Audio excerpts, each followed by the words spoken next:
오늘은 창세기 39장 1절에서 10절 말씀을 통해서 저희들이 형통 대 형통이라는 그 제목으로서 오늘 말씀을 좀 나누어 보았으면 합니다.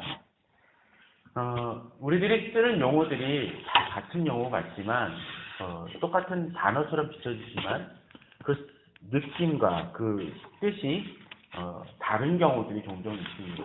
어떤 것들이 있을까요? 여러 단어들이 있을 것 같아요. 예컨대 수렴이라는 말이 있다고 쳐봅시다. 그러면 수학에서 수렴이라는 말하고 또 다른 곳에서 일반적인 용어로 쓰는 수렴이라는 말은 좀 다를 수 있습니다. 비슷하진 수는 있지만 좀 다릅니다. 또 영어에 있어서 어떤 단위가 그런 경우가 있죠. 같은 단위지만 실제로 영국에서 쓰는 그 단위와 미국에서 쓰는 단위가 좀 차이가 있는 경우들이 있는 것 같습니다. 또 그런 경우도 있을 수 있어요. 예를 들면 우리들이 인사를 하죠. 잘 지내십니까? 그럼 잘 지내요 그럽니다. 그런데 그 잘 지낸다라는 그 단위가 사람에 따라 좀 다른 것 같아요. 예를 들자면 커다란 사업을 하는 사람에게 있어서는 그 잘 된다라는 것은 사업이 잘 된다는 의미죠. 또 주식 투자를 하는 사람들 같은 경우에는 그 주식이 잘 돼야 잘 되는 것입니다. 운동선수는 뭘까요? 시합이 잘 풀려야 잘 되는 것입니다. 자신의 직업과 환경에 따라 또는 가치관에 따라서 그 의미는 다릅니다. 이런 경우도 있는 것 같아요. 어느 교수들 같은 경우도 그럴 수 있죠. 사회적이나 대중적으로는 이름이 있지만 실제로 교수 사이에서는 저 사람 논문 실적도 없고 실제 실력은 별로야라고 얘기하는 경우들도 있습니다. 그 사람의 가치와 그런 부분들이 사람이 그 외형적으로는 비슷해 보이지만 실질적인 가치는 다른 경우들이 있습니다. 특별히 우리 믿는 사람과 세상에서의 그 잘 살아요 또는 형통하여 라는 말을 특별히 그런 것 같습니다. 오늘 본문 속에서 이 형통이라는 말은 그렇게 좀 다른 의미로서 우리들에게 다가오고 이해되어집니다. 얼마 전에 어젠가 옛날 다니던 교회 후배한테서 카톡으로 문자가 왔습니다. 한동안 여러 가지 문제로 인해서 교회를 안 다니고 있어요. 안 다니고 있는데 카톡으로 와서 뭐라 그러냐면 그렇습니다. 오빠, 저 교회가 아니라 직장 잘렸어요. 그러면서 하는 얘기가 저 단기 알바가 급한데 단기 알바 있으면 좀 구해달라고. 그러면서 덧붙이는 말이 있습니다. 뭔지 알아요?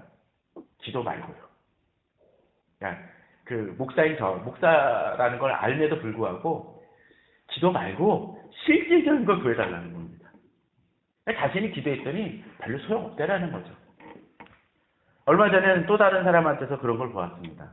제가 얼마 전에 올렸던 그림 알죠? 강아지가 앞에서 보고 있었을 때 제가 그런 거 있었죠. 어떻게 하면은 개답게 살 수 있냐라는 강아지 그림. 거기에 대해서 인생 상담 중이라고 패러디에서 그림을 올렸었던 적이 있었는데 그 그림을 봤던 한 동창이 카카오 스토리로 문자를 보내왔습니다. 나도 상담 좀 해줘. 돈 많이 벌 수 있게. 아니 돈 많이 버는 걸 목사한테 물으면 뭐합니까? 이렇게 상담이 되는 건가요? 물론 그런 부분에 상담할 때도 있습니다. 목사를 하다 보면 별의별 상담을 다 하긴 하지만 초점이 틀리다라는 것이죠. 왜냐하면 그들에게 있어서 어떤 면에 있어서 인생 상담이라는 거. 물론 그런 돈을 잘 벌고 직장을 구하는 것이 나쁘다라는 것이 아니라 인생에 있어서 초점이 정말로 중요한 부분들보다는 돈 잘 버는 게 그들에게서 형통하는 거고 안정된 직장이 무조건 있는 것이 형통하다라는 것으로서 그들은 이해하기 때문에 그렇습니다. 그런데 오늘 본문 속에서 등장하는 이 요셉의 경우를 보면 이 형통이란 말이 좀 다르다라는 걸 느낍니다. 그래서 저는 오늘 제목을 세상이 생각하는 형통과 또 하나님의 사람들이 생각하는 형통의 의미를 좀 다르다는 측면에서 대립되고 또는 대조된다는 측면으로 오늘 본문과 그 제목을 잡아봤습니다. 자, 그렇다면 요셉은 어떠했습니까? 요셉은 어떤 상황인가요? 오늘 이 39장에 보게 되면은 뭐라고 되어 있나요? 39장 1절에 보게 되면 요셉이 이끌려 애굽에 내려가매라고 되어 있습니다. 자, 이끌려라는 얘기는 뭡니까? 자기 뜻으로 내려가는 게 아니죠. 그죠? 자, 이 38장 말고 37장에서 어떤 일이 벌어졌나요? 요셉은 잘 나가던 사람이었습니다. 12 형제 중에서 어땠었죠? 이 이쁨을 받았죠. 야곱이 특별히 채색 옷도 입히고 잘 대우를 했습니다. 그 이유가 뭡니까? 4명의 공식적인, 2명의 공식적인 아내와 첫 2명이었던 그 관계 속에서 야곱이 특별히 사랑했던 라헬에게서 난 자녀가 누구? 바로 이 요셉입니다. 또 한 명 있죠? 바로 베냐민이죠. 요셉이 아마도 요셉과 베냐민에 좀 터울이 있었던 것 같아요. 그러니까 요셉이 나고 난 다음에 이 야곱은 너무나 사랑합니다. 어떻게 해요? 그러니까 채색을 입고 대우를 하죠. 아마도 좀 더 뛰어난 모습이 있었던 것 같아요. 오늘 본문 속에서 보면은 그 용모가 뛰어났다는 걸 보면은 보기에도 아름다웠던 것 같아요. 그러니까 형들이 시기를 하죠. 더더군다나 큰 수짓을 합니다. 형이 잘못한 것을 얘기를 하고 꿈에서 형들과 온 가족이 절하는 듯한 그 얘기를 합니다. 그리고 형들한테 미움을 받게 되죠. 그랬더니 어떤 일이 벌어집니까? 이제 형들한테서 죽을 뻔한 위기에 처하게 되고 또 그 다음 거기서 멈추나요? 이제 팔려나가기까지 합니다. 인신매매죠, 요새 식으로 따지면. 그는 높았던 위치 속에서 아주 바닥으로 떨어집니다. 그는 노예입니다. 형들한테 버림을 당했고 배신을 당했습니다. 사실 가장 아픈 배신이 뭡니까? 모르는 사람한테 당하는 배신은 그래서 참을 만합니다. 그런데 가족이라든가 친지들이라든가 또는 여러 가지 자기가 믿었던 친구한테 당하는 배신은 더 심각하고 힘듭니다. 물론 형들과의 사이 속에서 어떤 갈등이 있었을지 모르지만 이 지금까지 그 30장에서 나타난 분위기는 요셉은 그걸 별로 느끼지 못했던 사람입니다. 그러니까 그에게 있어서 이 부분은 더 힘든 부분이었었죠. 더더구나 청소년 시기입니다. 그 상황에서 그 모든 것이 붕괴되어지고 그는 비참한 지경에 처한 사람입니다. 그런 사람이 형통한 사람입니까? 아닐 것입니다. 그에 반해서 요셉을 둘러싸고 있는 사람들의 모습을 한번 생각해 보십시오. 첫 번째 사람은 어떤 사람일까요? 자, 오늘 본문에 보게 되면 39장 1절에서 자, 요셉을 누가 팝니까? 이스마엘 사람들이죠. 그를 그리로 데려간 이스마엘 사람의 손에서 요셉을 샀다라고 하는 것 봐서는 이스마엘 사람들이 팔았음을 보게 됩니다. 자, 그런데 이 이스마엘 하니까 뭐가 떠오르는 사람 없어요?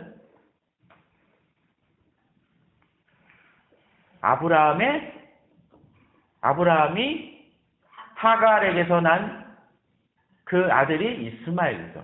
이스마엘 사람이라고 되어 있어요. 사람, 그죠? 보통 추정을 하기를 아마도 그쪽에서 퍼진 사람들이 아닐까라는 추정을 합니다. 또 하나 재미난 부분이 등장을 합니다.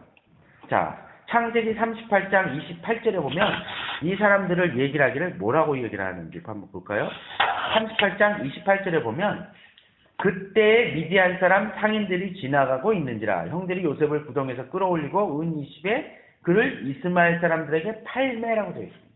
여기 이스마엘 사람들이라고 되어 있죠? 그런데 이 사람들이 뭐라고 되어 있어요? 또 36절에서도 그 미디안 사람들은 그를 애굽에서 바로의 신하 대장 보디발에게 팔았다라고 되어 있는데 자, 미디안 사람 상인이라고 해놓고서는 또 뭐예요? 이스마엘 사람들이라고 되어 있거든요. 자, 그런데 이 재미난 것 중에 하나는 창세기 25장 1절 2절에 보면 좀 복잡합니다. 이거는 이해를 하고 들으세요. 25장 1절 2절에 보면 아브라함이 후처를 맞이했으니 사라가 죽은 뒤에요. 그리고 그 이름은 구두라라. 그가 시므란과 욕산과 무단과 미디안과 이스박과 수아르라. 누가 있어요? 미디안이 등장을 하고 있죠. 그런데 앞서는 이스마엘이라고 해놓고, 그죠? 여기 미디안이란 말이에요. 뭘까요?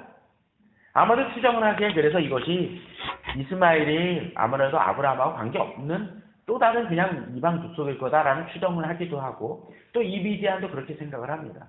근데 또 어떤 학자는 이게 더 타당할 거라고 생각이 되었는데, 아마도 이 후처와 그 사람들이 함께 어울려 살지 않았을까라는 생각을 해봅니다. 어느 정도, 그러니까 자기들끼리 세력을 이루고 그렇게 살지 않았을까 생각을 해요. 어찌됐건 간에 이들이 아브라함에게서 출발했던 사람들이라면, 그죠? 그런 사람들이라면 그럴 가능성이 농후한데, 그 사람들이 아브라함에게서 나왔지만 어떻게 해요? 오히려 지금 이 야곱에게서 난 그 아들을 파는 역할을 합니다. 그들도 하나님에 대해서 조금이나마 알았던 사람이지만 이런 악한 일들을 행하는 세상의 기류를 쫓는 사람의 모습을 보이고 있다라는 거예요. 또 하나 재미난 것은 좀 부가적으로 얘기를 한다면 이 야곱의 12아들, 아니 12아들이 아니죠. 2명은 아마 빼야 했을 것 같아요. 베냐민하고 요셉을 제외한 사람은 이 10명의 아들들이 하는 일이 뭐예요?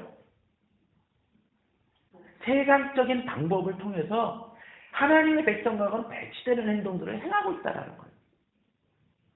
그들이 어울려서 행하는 일들이 세상적인 추구와 형통을 이뤄납니다. 이스마엘 사람들이 행하는 이유가 뭐겠습니까? 돈 벌기 위해서요. 그게 형통하는 거 아닙니까? 세상의 형통. 돈 버는 것이. 야곱의 아들들의 역할도 한번 생각을 해보십시오. 그들도 이 요셉을 파는 이유가 뭡니까? 눈에 가시 같고 껄끄럽고 미흡기 때문입니다. 세상은 미운 사람을 어떻게 해요? 장애물을 어떻게 해요? 그런 장애물 된 사람을 또 정치적으로 뭐 정적이라고 그러죠.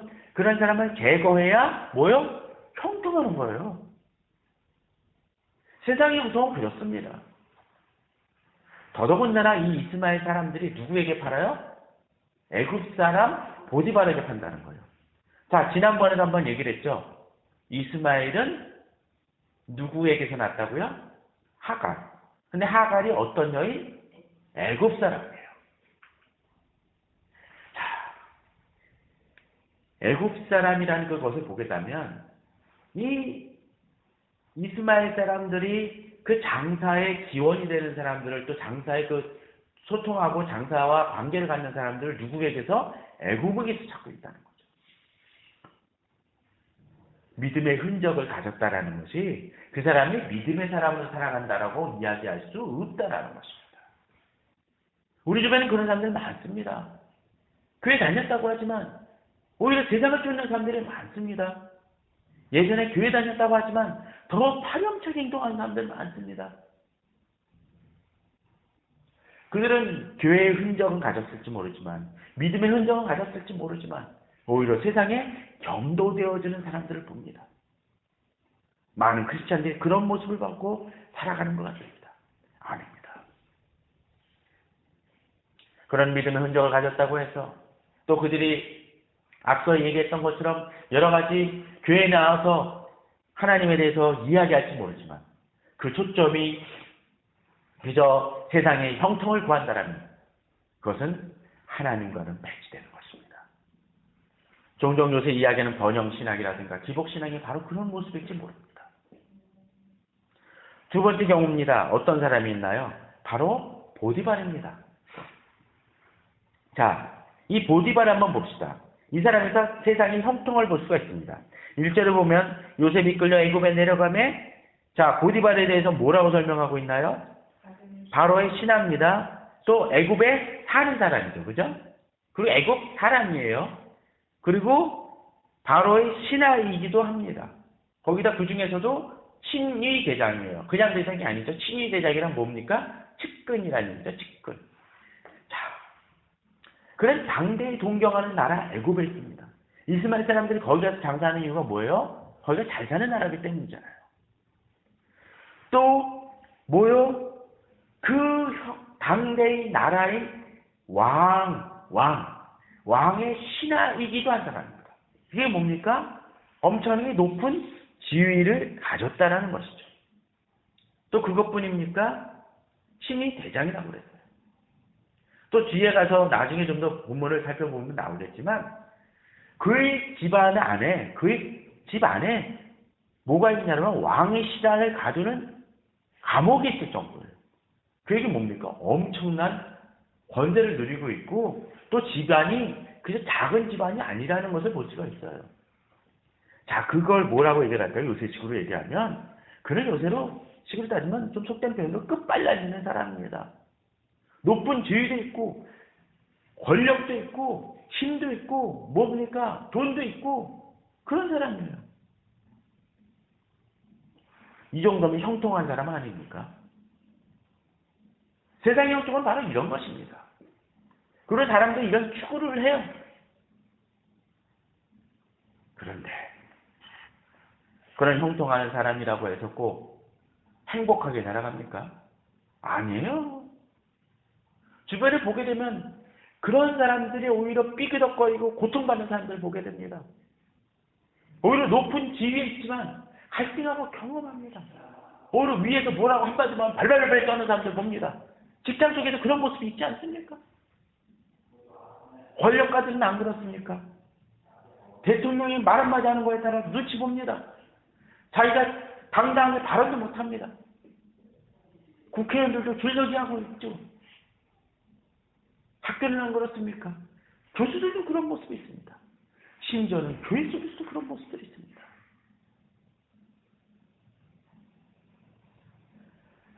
외형적인 모습의 형통은 있을지 모르지만 그들에게 진정한 기쁨이 있습니까? 없는 사람들이 대반입니다. 좋은 음식은 먹을지 모르지만 좋은 차를 타고 다닐지 모르지만 그들 마음속에 평안은 없습니다. 가끔 이런 어떤 프로들 보게 되면은 좋은 침대는 아닐지 모르지만 그냥 들판에서 또는 바위에서 들어놓는데 아주 편안하게 사는 사람들 있죠. 그게 진짜 평안 아닙니까? 그들에겐 그런 평안이 없습니다. 그러니까 뭐합니까? 수면제 지어먹고 또 어떻게 하면 행복을 누릴까 하며 문화센터 몰려다닙니다. 좋은 맛만 찾아다닙니다. 그러나 그 속에 진정한 행복과 평안은 없습니다. 그에 반해서 오늘 이 요셉, 앞서도 얘기했지만 예전에는 좋은 생활을 이뤘지만 가장 밑바닥의 생활에 처해 버린 그 사람. 그 사람에게서 오늘은 본문 속에서 여러 번 형통이란 말이 등장하고 있습니다. 어디에 등장을 하고 있나요? 39장 오늘 본문 속에서 한번 볼까요? 2절 있나요? 있죠? 형통이란 말이 있습니다. 3절 있나요? 있죠? 또 어디 있을까요? 쭉 내려가서 오늘 본문 속에서 아니지만 이 뒤에 나가는 그 간수들과의 관계 속에서도 형통이란 말이 23절에서도 등장합니다. 그죠? 자, 그것 외에도 모든 일이 요셉을 통해서 잘 풀려갔다라는 것을 보게 된다면 결국 형통과 비슷한 단어라는 것을 볼 수가 있습니다. 자, 왜 이렇게 형통이라는 말을 사용할까요? 그 형통은 좀 다른 차원의 모습을 보게 됩니다. 그가 비록 어떤 상황에 처할지라도 그 일들 속에서 그러한 모든 것들을 풀어나갈 수 있는 힘이 있다는 거예요. 당당하다라는 거죠. 많은 것을 가졌지만 두려움에 떤다라면 그것이 형통 아니라고 그랬죠. 기쁨이 없습니다. 평안이 없습니다. 그러나 요셉에게 있어서는 어떤 상황 속에서 그가 하나님께서 그 일들을 뚫어나가 주시는 그 경험들을 요셉은 행하고 있음을 보게 됩니다. 그런데 그 형통의 느낌이 요셉만이 아니라는 거예요. 제가 좀 전에 저 옆에 방향제 뚜껑을 열었습니다. 좀 많이 힘이 닳고 거의 이제는 그 뭐라 그러죠? 그 액체가 다 닳아서 이제는 향이 안 닳을 거다 생각하고 그냥 무심결 뚜껑을 열었는데 지금 저에게 막 향이 느껴지고 있어요. 왜 그럴까요? 그 속에 향과 조금 남은 것일지 모르지만 그것이 뭐라 그러죠? 위로 떠올라서 퍼져나가고 있다는 거예요. 확산돼 가고 있다는 거죠. 요셉의 형통은 이제 그만이 느끼는 것이 아니라 세상도 그것을 느끼고 있는 모습들을 오늘 본문은 등장하고 있습니다. 물론 그 요셉의 형통과 이 부분은 제가 아마 오늘 본문, 오늘만이 아니라 다음 주와 길면 아마 그 다음 주까지 해서 요셉의 형통이 어떤 결과를 보여주는지 이제 나누게 되겠지만 오늘 본문은 그 형통의 과정 속에서 벌어지는 하나의 그 1단계적인 모습입니다. 자, 3절 한번 볼까요? 같이 한번 읽어보도록 하겠습니다. 시작. 그의 주인이 여호와께서 그와 함께 하심을 보며 또 여호와께서 그의 범사에 형통하게 하심을 보았더라. 자, 뭐라고 됐다고요? 누가 지금 알고 있습니까? 그의 주인이 여호와께서 그와 함께 하심을 보며라고 되어 있습니다. 또 그 뒤에서도 또 여호와께서 그의 범사에 형통하게 하심을 보았더라고 되어 있습니다. 보다라는 단어가 두 번이나 반복되고 있죠. 자, 이 보디발이 하나님이 아는 사람입니까? 아닙니다. 그런데 요셉을 보니까 뭐가 다르다라는 걸 느껴요. 어떻게? 여호와께서 그와 함께 하심을 보여. 무슨 얘기입니까? 야, 쟤는 뭔진 모르겠는데 하나님, 그러니까 그 하나님이 좀 다르게 느껴졌을지 모르지만 야, 진짜 신이 있다면, 그런 표현 많이 하세요. 신이 있다면 쟤는 진짜 하나님께서 지키시는 사람 같아 라는 얘기들 가끔 하는 사람들 있지 않습니까? 바로 그 모습이 느껴지고 있다는 것입니다. 그 이유가 뭡니까? 2절에 보면 여호와께서 요셉과 함께 하심으로 그가 형통한 자가 되어 그의 주인 애굽 사람 집에 있으니 라고 되어 있습니다. 하나님께 역사하심을 그들도 느끼고 있다는 거죠. 세상과 또 다른 형통입니다. 아니 지금 보디발이 남한테 부러울 것이 있는 사람입니까? 없는 사람이에요. 그런데 노예 보고 그걸 느꼈다는 거예요. 이 노예가 어떤 사람입니까, 지금? 지금 뒤에서 일을 맡긴 상황이 아니에요. 그죠? 맡기지 않고 그냥 바로 잡혀온 이방 족속이에요. 더더군다나 애굽 사람도 아니었을 거예요. 이 요셉 위에 여러 사람들이 있었을 것입니다. 그죠? 그런데 제일 밑에 있는 사람을 보니까 쟤 뭐가 달라. 그러니까 어떻게 됩니까? 야, 쟤에게는 뭔가 있다. 다른 게 있구나. 그냥 세상의 힘이 아니라 뭔가 역사하는 힘이 있구나라는 걸 느꼈다라는 거예요. 하나님의 사람들은 그런 느낌을 줍니다. 하나님의 사람들은 세상 사람들이 마치 방향지 뚜껑을 열면 그 향이 퍼지는 것처럼 그를 통해서 하나님을 느끼는 사람입니다. 그게 진짜 하나님의 사람입니다. 두 번째로 뭡니까? 앞서 읽어야했죠? 여호와께서 그와 함께 하심을 보는데 또 여호와께서 그의 범사에 형통하게 하심을 보았더라. 만약 어떤 사람이 한 부분만 잘 되면 그냥 그 사람이 그냥 그 일을 잘해서 그의 전공이 뛰어나서 그 부분의 능력이 뛰어나서 일이 풀린다고 생각할지 모릅니다. 근데 본문은 뭐라고 돼 있어요? 범사입니다. 범사라는 건 뭡니까? 두루두루 모든 영역 속에서 그 일들이 무언가 다르다라는 것을 느꼈다라는 거예요. 우리는 어떤 일들을 맡겼을 때 그런 사람들 보죠. 웃는 사람을 봅니다. 정말로 온유한 사람들은 뭡니까? 어떤 때 여러 가지 어려운 일들과 힘든 일과 어떤 때는 모욕적인 일들이 있는 상황 속에서 그 부분에 대해서 분노하지 않고 풀어가는 사람이에요. 어떤 때는 일을 맡겼는데도 불구하고 그 일 하나하나에 충성되이 행하는 사람이라는 것이죠.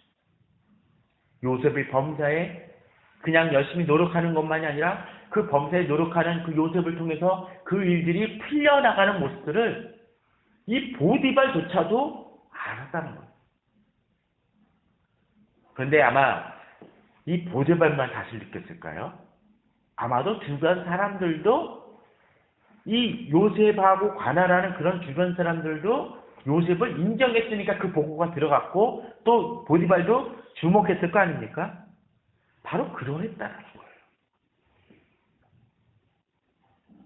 저는 우리들이 좀 그런 사람들이 되길 바랍니다. 정말 크리스찬인데 교회 다닌다고 했을 때 어떤 의미로 느껴지는 그것이 돼야 될까요? 요새 기독교가 많이 비판받는 이유가 뭡니까? 바로 그 향이 안 난다라는 거예요. 만일 우리가 그런 거 있지 않습니까? 맛있는 음식인데, 그죠? 맛있는 음식인데, 예를 들자면, 그, 고기 뷔페 같은 데 가서 뭐, 해물도 다루고, 조류 부분도 다루고, 육류도 다루는데, 그런 데서 가끔 맛이 없을 때가 뭡니까? 맛이 섞여버릴 때죠. 그럼 이 맛도 저 맛도 아니고 맛이 엉망이 됩니다. 크리스찬이 그런 모습인 것 같아요. 자기 순수한 그 모습들을 잃어버립니다. 하나님께서 행하신 모습들을 느끼지 못하게 만듭니다. 세상의 부분들이 짬뽕이 됩니다. 마치 앞서 보았던 이스마엘의 아들처럼 야곱의 아들들처럼 세상과 섞여버립니다. 그러니까 거기서 하나님의 향이 나요? 안 나요.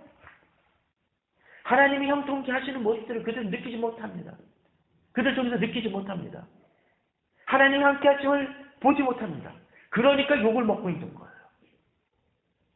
자기 향을 낼 수 있어야 됩니다. 그런데 여기서 또 한 가지 특징이 있습니다. 앞서 보디발이 하나님을 요셉을 통해서 느끼고 또 요셉이 하는 일들을 통해서 범사의 그 일들이 잘 되는 것을 느끼잖아요. 근데 여기서 거기서 멈추지 않습니다. 5절을 한번 볼까요? 자, 이제 4절에서 이제 그런 모습을 보면서 요셉의 그의 주인에게 은혜를 입어 섬김에 그가 요셉을 가정 총무로 삼고 자기 소유를 다 그의 손에 위탁했다고 되어 있어요. 위탁, 그죠? 그런데 5절에서 한번 같이 읽어봅시다. 시작. 그가 요셉에게 자기 집과 그의 모든 소유물을 주관하게 한 때부터 여호와께서 요셉을 위하여 그 애굽 사람의 집에 복을 내리심으로 여호와의 복이 그의 집과 밭에 있는 모든 소유에 미친지라. 자, 여기서 보게 되면 이제 요셉의 형통함을 보고서는 이제 어떻게 합니까? 이제 보디발이 그 일을 맡기죠. 그런데 이제 그렇게 되니까 어떤 일이 벌어집니까? 요셉의 하는 일만 잘 되고 형통하는 게 아니라 이제 그 일들이 누구에게 벌어져요? 보디발의 집안에게 벌어진다는 거예요. 마치 이런 거예요. 향이 아주 강한 그 방향제를 골방에만 놔두면 골방에만 미치죠? 그런데 이제 방 가운데 나오니까 방 전체에 퍼지는 모습하고 비슷하다라는 거예요. 자, 그런데 이런 일들이 어떻게 벌어집니까? 방금 이야기했던 것처럼 그 애굽 사람이 집에 복을 내리시면 여호와의 복이 자 미치는 영역을 보십시오. 그의 집과 밭에 있는 모든 소유. 그 당시 밭은 뭐 사업장과 그 모든 거겠죠. 다시 모든 영역 속에서 복이 임했다는 거예요. 누구 때문에? 요셉 때문에. 자, 그리고 그 시점이 언제입니까? 그쵸? 자기의 집과 그의 모든 소유물을 주관하게 한 때부터. 보디발이 이걸 보니까 명확하게 느꼈을 거예요. 안 그렇겠습니까? 너무나 명확하죠. 야, 이 요셉이 형통하는 걸 보고서는 맡겼더니 이런 놀라운 일들이 벌어지고 있다는 것입니다.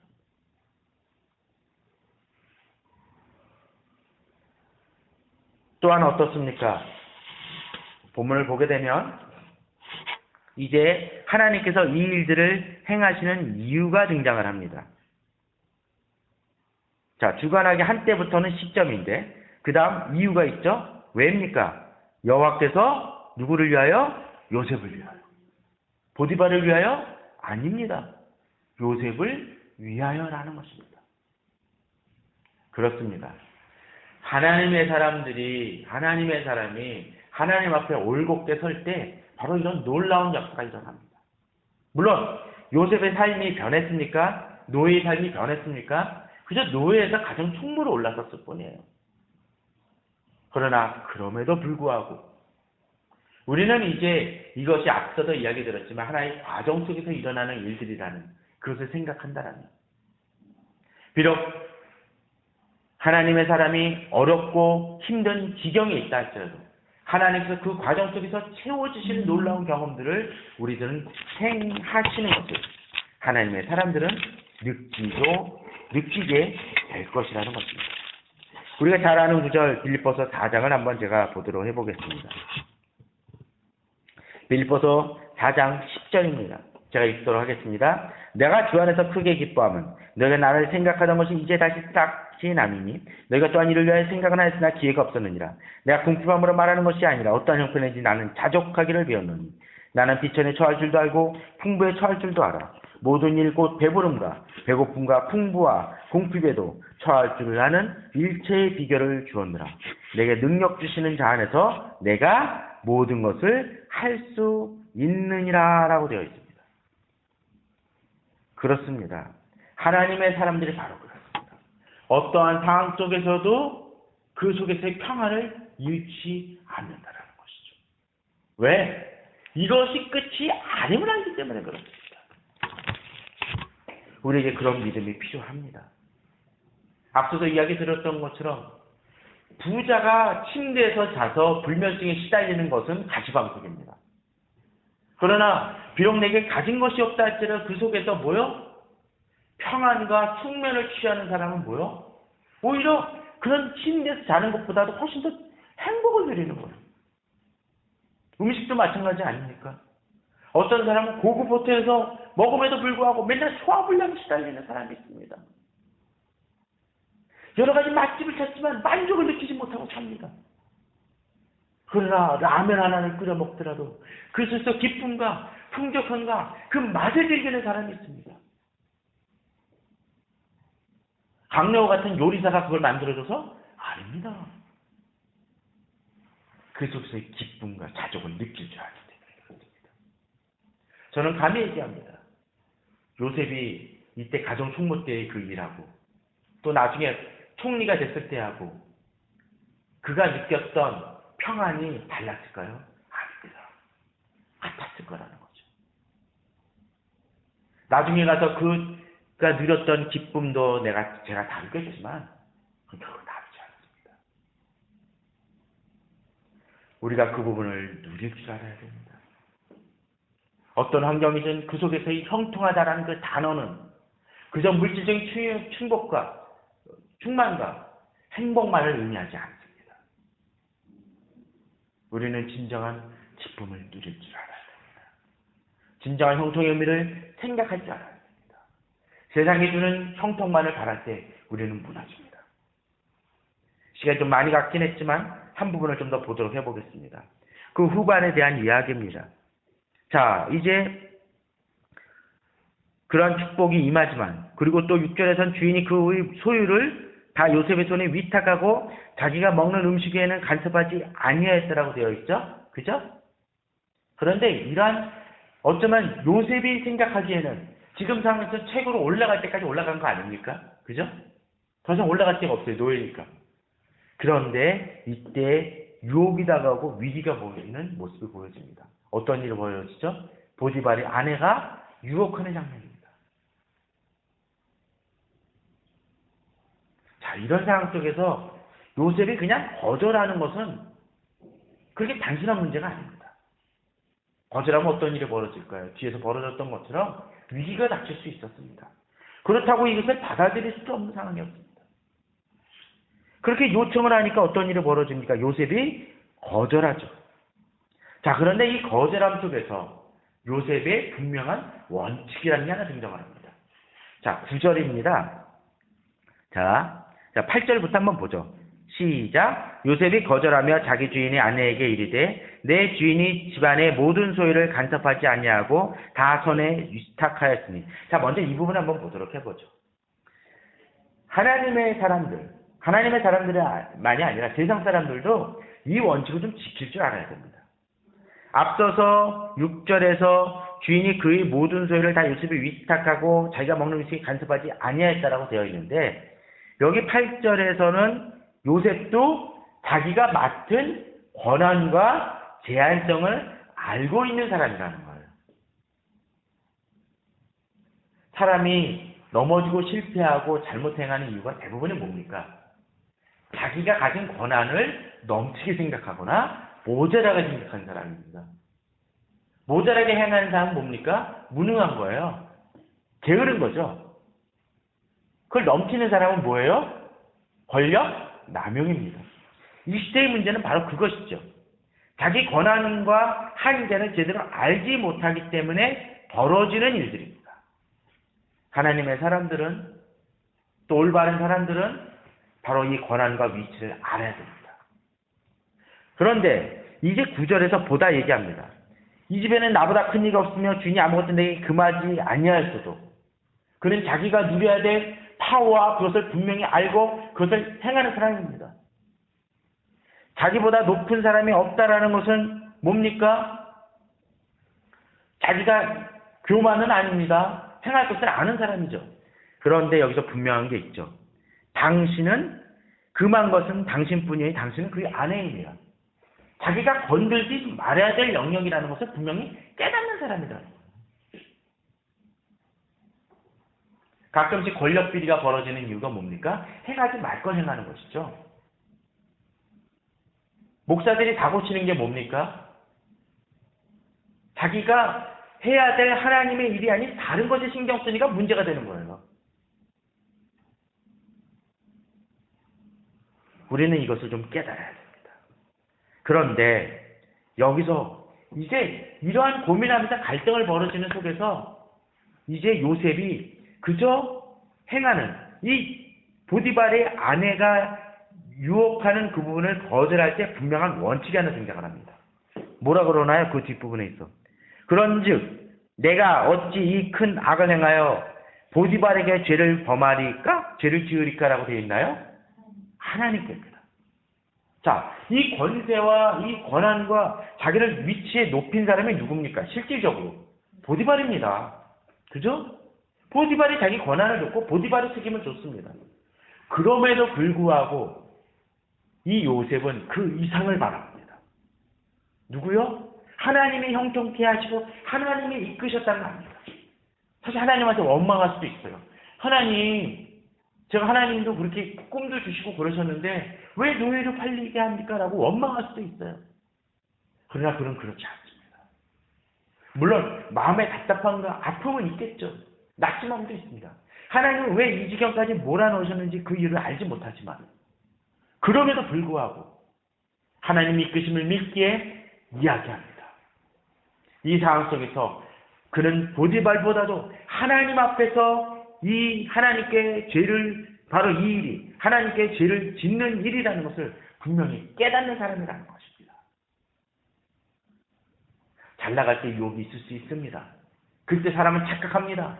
자기가 잘해서 높아졌다고 착각합니다. 자기가 정치를 잘해서 대통령이 됐다고, 국회의장이 됐다고, 국회의원이 됐다고 착각합니다. 재벌도 마찬가지입니다. 자기가 잘해서 돈 벌었다고 생각합니다. 아닙니다. 하나님이 주시지 않으면 그 일은 조금도 이루어질 수 없습니다. 목회도 마찬가지입니다. 우리 성도님도 마찬가지입니다. 하나님이 지금까지 이끄셨다는 사실을 기억해야 됩니다.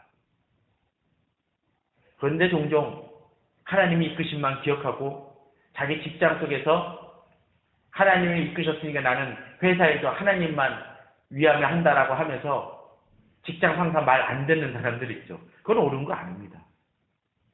하나님이 행하시는 그 일들 속에서 하나님이 내게 보디발을 통해서 주신 일들을 기억하고 그 일들을 최선을 다하는 사람들, 또 내게 맡기신 그 직장 일들을 통해서 잘하는 것들이 중요한 부분들이라는 것이죠. 그러기에 이 요셉은 하나님이 통치하심을 믿으면서도 보디발이 내게 맡겨진 일들을 최선을 다하고, 또 보디발이 자기를 임명했지만 하나님이 맡기신 일임을 알기에 이 일들에 대해서 최선을 다하면서, 그러면서도 하나님이 나를 바라보고 계심을 언제나 기억하며, 비록 이 보디발의 아내와 자기와 단둘이 있다 할지라도 하나님이 나를 바라보고 계심을 알기에 그는 비록 보디발은 이 자리에 없다 할지라도 하나님의 바라보심을 알기에 그는 범죄할 수 없다라는 사실을 분명히 깨닫고 있다는 것입니다. 저는 그러한 믿음으로 우리들 나아가는 우리 성도님들 되시길 바랍니다. 비록 내가 어떤 데 혼자 있다 할지라도, 아무도 내가 범죄함을 모른다 할지라도, 내가 권력 남용을 행하는 것을 모른다 할지라도, 또는 내가 게으르게 행한다 할지라도 아무도 지켜보는 사람이 없다 할지라도 주님 앞에서 더욱더 충성되이 믿음으로 나아가는 우리 성도님들 되시길 바랍니다. 그러기 위해서는 주님의 앞에 언제나 물어야 됩니다. 갈대는 그렇게 얘기했습니다. 그것을 호람 배우라고. 성경에 가끔 듣는 약 하나죠. 하나님의 목전에서. 무슨 얘기입니까? 하나님의 눈앞에서. 그 성경을 가끔 얘기를 하죠. 이스라엘 백성들이 뭐 앞에? 하나님 앞에서 범죄하였다라고 얘기합니다. 이스라엘 백성들이 범죄할 때 하나님 이렇게 지켜보고 있는 것을 봤을까요? 아니죠. 그거 아닙니다. 요셉이 지금 이 상황 속에서 하나님이 이렇게 지켜보고 계신 걸 보고 있다는 것을 알았을까요? 그런 거 있지 않습니까? 마치 CC카메라도 달아놔가지고 야, 하나님이 나 감시하고 있구나. 그게 아니라는 거예요. 그런 증거가 없다 할지라도 하나님이 내 안에 계심을 알기에 내 하나님의 자녀로서 그 일 행할 수 없다는 것을 압니다. 비록 그것이 나를 위기로 몰아넣는다 할지라도 거기에 대해서는 타협할 수 없음을 안다는 거죠. 왜? 보디발의 아내보다도 주변 사람들보다도 하나님이 더 위에 계시고 이 모든 것을 총괄하시고 주관하시는 분임을 알습니다. 당장은 손해된다 할지라도 그로 인해서 우리가 알지만 보통 드라마 속에서는 이렇게 되면 해피엔딩으로 나중에 좋은 결말이 날지 모르지만 현실 속에서는 비록 요셉에 대한 그런 일이 벌어지지 않고 있지 않습니까? 오히려 누명을 쓰고 감옥에 갇힐 지경까지 처하게 되죠. 그러나 그럼에도 불구하고 하나님이 그를 붙드시고 형통케 하심을 믿기에 요셉은 타협하지 않습니다. 지금 우리 성도님들이 어떤 문제가 있습니까? 어려움이 있습니까? 진정한 형통을 누리시기 바랍니다. 그리고 지금 이 순간 속에서의 어려움만 바라보는 것이 아니라 하나님의 이끄심을 바라보면서 단시간의 성공이 아니라 진정 하나님 나라에서의 성공을 바라보면서 믿음으로 한 걸음 믿음의 도전과 싸움을 행해 나가시는 또 우리 성도님들을 통해서 나 자신만이 아니라 나의 향기를 통해서 주변 사람들이 하나님을 알고 또 주변 사람들이 복을 받는 놀라운 역사들이 일어나길 바랍니다. 어쩌면 이 시대의 어려움은 성도들이 교회들이 바로 서지 못했기 때문일 수 있습니다. 빛을 발하지 못하니까 가정이 복을 받지 못합니다. 교회에 놀라운 일들이 일어나지 않습니다. 이 사회 공동체의 일이 일어나지 않습니다. 우리 성도님들을 통해서 그런 놀라운 일들이 일어나기를 주님의 이름으로 축원합니다. 다 같이 기도